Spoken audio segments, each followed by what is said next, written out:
So this is how you can find your Gcash reference number. I found this perfect article explaining on how to do it easily, so I'm just going to read it to you step by step.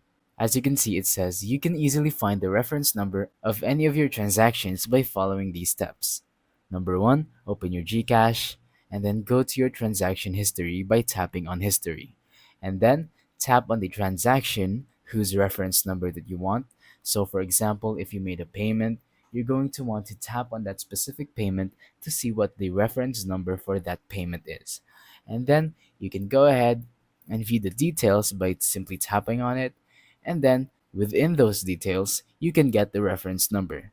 It shouldn't be that hard to find. All you have to do is look for a reference number text or a set of numbers, and then that would be your reference number. For reference, this is what a reference number looks like. As you can see, this is your payment, and then in the middle, there is this ref number, and that is your reference number. So, thank you for watching. Don't forget to leave a like, subscribe, and let us know in the comments down below if the tutorial worked or if you have any questions. Thank you and goodbye.